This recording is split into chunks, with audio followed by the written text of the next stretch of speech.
Hey there, welcome back to my kitchen. I'm going to be showing you some pretty simple, easy weeknight meals.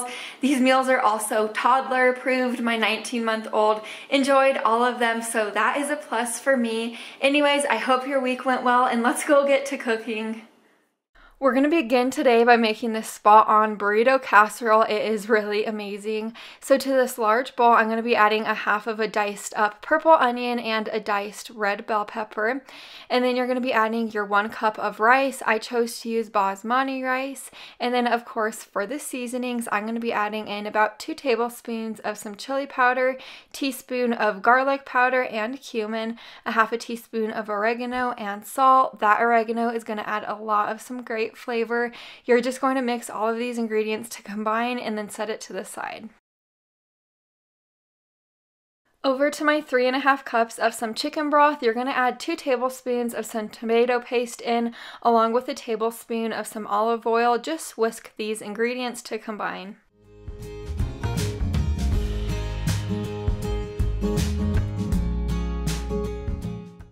Back over to the big bowl with the rice in it, you're going to add the chicken broth mixture that we just whisked up.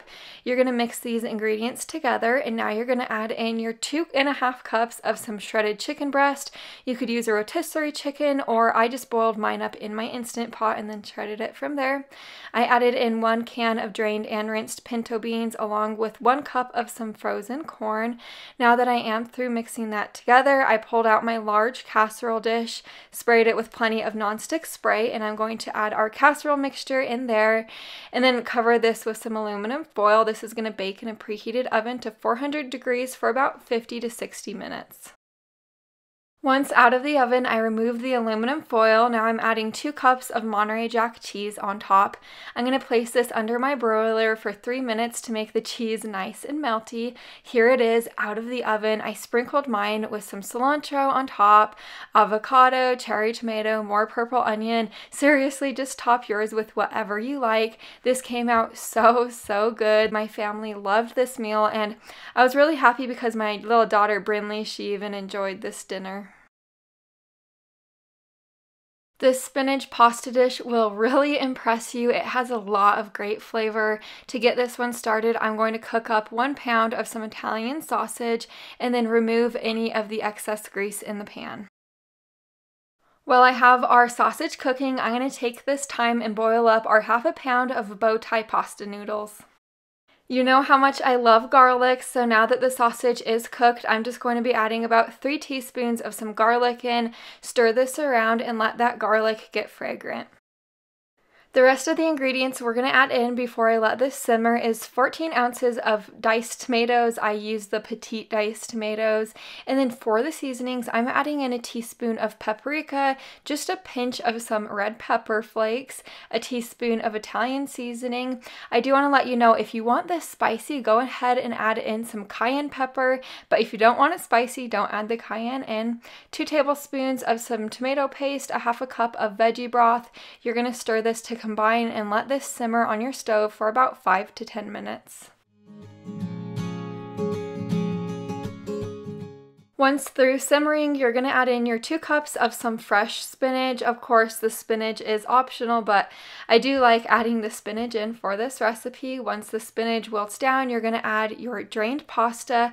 Give this a really good stir, and then it's ready to serve. Here is my bowl of food. I served this with some Parmesan cheese on top because I love my Parmesan. I also served this with a side salad and a breadstick. This has so much great flavor. Now we're making this creamy garlic chicken over some rice. To get this one started, I have 2 large chicken breasts right here. You're going to want to slice them horizontally through the center so it will appear as 4 chicken breasts. This will just help the chicken cook and add some more great flavor in the end. So now we're going to season this up. The seasonings I'm using is just a little bit of some garlic powder, onion powder, salt, and pepper on each side. Now over to my pan with a tablespoon of melted butter and melted olive oil. I'm just going to add my chicken in and cook it on both sides for about 3 to 5 minutes or until it's completely cooked through. Once it is cooked through, you're going to remove your chicken to a separate plate and set it to the side. To begin on the sauce, I'm going to add about 2 teaspoons of some minced garlic to my pan. Stir it around. Once the garlic is fragrant, you're going to add in your 1/4 cup of some chicken broth, and you're going to whisk this all together and let the chicken broth reduce down by half. Once reduced down, add in your 1 cup of some heavy whipping cream. Whisk this all together pretty frequently while simmering for about 3 minutes, just to help this thicken up. Once the sauce starts to get thicker, I sprinkled some salt and pepper on top and then added a 1/4 cup of some Parmesan cheese. Just whisk this together and let the Parmesan cheese get incorporated.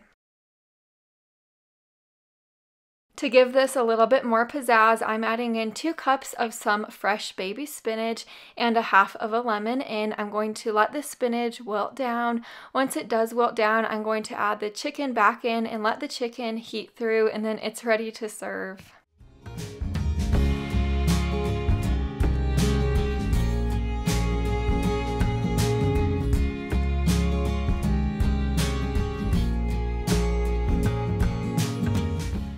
Here's my plate of food. I just served this with some steamed green beans and over a bed of some white rice.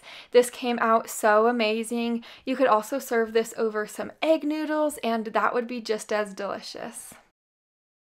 It was particularly cold on this day, so that called for a soup day. I'm starting out by dicing up my 3 medium carrots, 2 russet potatoes, and 2 medium-sized heads of broccoli into smaller pieces. In my large pot, I'm just adding the carrots and potatoes that we just chopped up, along with 29 ounces of some chicken broth. To give this some flavor, I'm going to sprinkle some onion powder in, give this a really good stir, place the lid on top, and let this simmer on my stove for about 10 minutes. While I have that simmering on my stove, I'm going to take this time to fry up my bacon. So I'm using a total of 5 to 6 strips of bacon. It appears as more just because I cut them in half. This bacon is going to go on top at the end. Back over to our soup, I'm going to give this a good stir and then add in our chopped up broccoli and then let this simmer again for about 10 more minutes.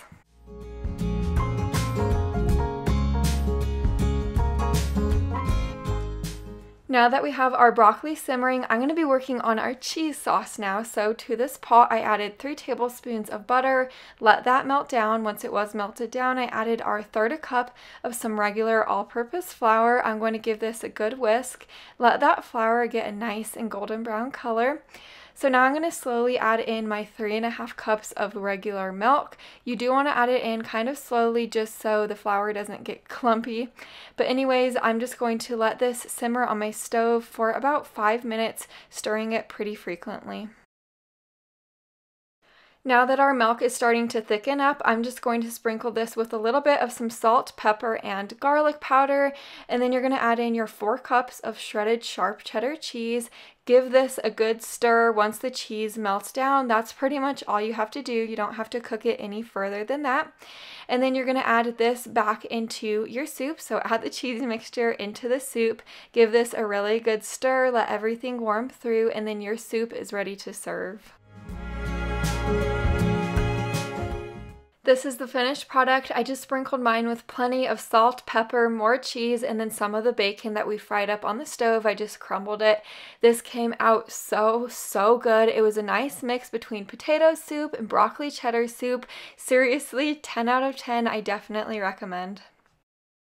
I love this Cajun pasta because it's kind of like a fun twist on normal pasta. It has some great unique flavor. So to my saucepan, I'm adding a tablespoon of olive oil with 1 large chicken breast that I sliced horizontally in half so it appears as 2 chicken breasts. I'm just seasoning it on both sides with plenty of this Cajun seasoning. I'm just going to cook it completely through. Once it is cooked through, I'm just going to remove it to a separate plate and set that plate to the side.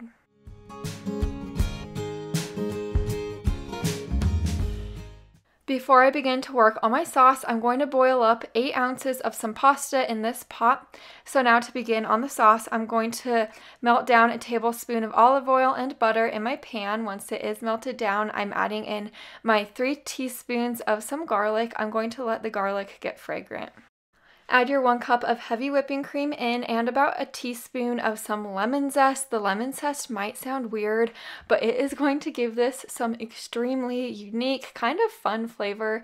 So I'm going to whisk this around and let this sauce thicken up. This recipe is truly pretty simple. I'm just adding my 1/4 cup of Parmesan cheese and now letting it melt down. Now your plate is ready to build up and serve. This is my assembled plate of food. I serve the sauce over a bed of some of the noodles that we boiled up, and then I just slice the chicken breast up. I also place some Roma tomatoes and Parmesan cheese on top for more of the Cajun type of pasta feel. I really love this recipe because you could easily make more chicken if you need more chicken for your family, or double this recipe. Now for the juiciest baked chicken recipe. I think you might like this one. I have 1 quart of some warm water right here. I'm adding a 1/4 cup of some kosher salt in. I'm just going to whisk this all together. We're going to be brining the chicken if you don't know yet. The reason I am brining the chicken for this recipe, it's just really going to help tenderize it. If you don't have time to brine your chicken, you could definitely opt out of this point. But I just added my chicken breast into the water and I'm going to let this sit for 15 minutes.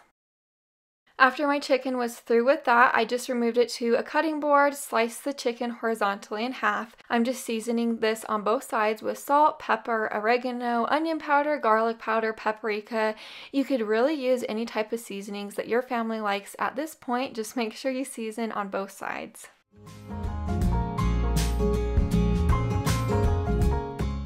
To prepare my baking dish, I'm going to drizzle about a 1/2 tablespoon of some olive oil to the bottom and then add my chicken pieces in there. And then you're going to actually drizzle the chicken with a little bit more olive oil on top and then a tablespoon of some melted butter. This is really going to ensure that the chicken is really nice and juicy in the end. This bakes in a preheated oven to 450 for 15 to 18 minutes or until it's cooked through. I've been loving making my mashed potatoes in the Instant Pot recently. It's just really easy.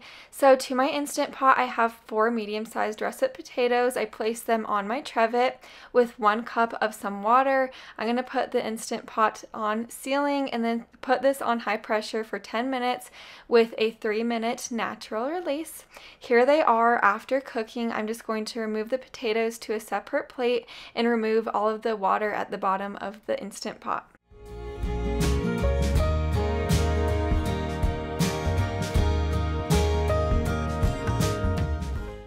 After I added the potatoes back in my Instant Pot without the trivet, I added about 2 tablespoons of butter in and 1/3 cup of some milk. I'm just going to season it with some salt and pepper. I kept my potatoes pretty simple on this night because I was kind of in a rush. You're just going to mash these up and these potatoes are so creamy and soft in the end. This is my plate of food. After the chicken was out of the oven, I let it rest on a cutting board for about 3 to 5 minutes. I served this with a side salad, and this was a really good hearty meal. And that is a wrap of this video today. I hope you enjoyed it and got some meal inspiration for your upcoming week. I hope you guys have a wonderful rest of your day today, and I will see you in my next video. Bye for now.